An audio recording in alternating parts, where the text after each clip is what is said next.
Alors la formation que je réalise, ça s'appelle SAI, donc soudeur assembleur industriel, avec un complément H2 qui correspond donc à un module de soudage inox manuel et orbital, qui est logiquement fait pour l'hydrogène, mais aujourd'hui principalement visé pour toute la tuyauterie inox. La formation se déroule sur 7 à 8 mois, 2 périodes d'immersion d'entreprise, une pour souder sur de l'acier, la deuxième sur de l'inox.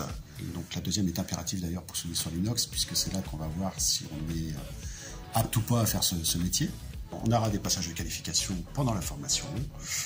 Et bien entendu, un titre professionnel à passer à la fin qui correspond au titre SAI lambda qu'on connaît déjà, assemblage d'une pièce plus 2 éprouvettes de soudage. Alors la compétence supplémentaire, effectivement, c'est le soudage inox, donc sur tube, en manuel, toute position, à plat, montant, corniche, mais aussi en soudage orbital. Donc le soudage orbital, c'est une machine qui va faire la soudure autour du tube sans qu'on bouge le tube. Donc on le posera sur un démor bien spécifique et l'électrode partira du dessus. Elle s'amusera à faire le tour totalement pour réaliser ce type de soudure. Alors bien entendu, ça ne va pas se faire tout seul. Il faudra rentrer des programmes qu'on a sur la machine qui sont relativement simples, puisque en fin de compte tout est guidé. On nous pose des questions, notre rôle c'est d'y répondre, tout simplement. Donc le but de ces soudures-là, c'est de pouvoir travailler donc sur la pétrochimie, l'agroalimentaire, le nucléaire, enfin toutes ces choses-là.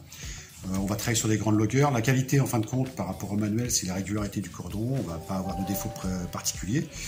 Et puis la qualité aussi intérieure, qui fait que la pénétration est identique en tout cas.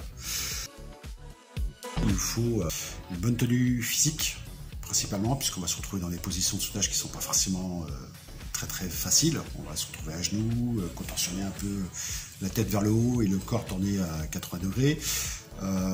Conditions physiques en termes de charge, il n'y en a pas spécialement. On est grand maximum dans une formation à 20 kg de charge levée. Donc il faut surtout se dire qu'on a les yeux. Les yeux, c'est le plus important. Moi, je partirais d'un test visuel obligatoire qu'on appelle le 3D. Donc, en fin de compte, c'est de voir si on a bien la vue en profondeur en 3D par rapport à ce qu'on réalise, parce que le soudage, si on n'a pas ça, on ne peut pas souder.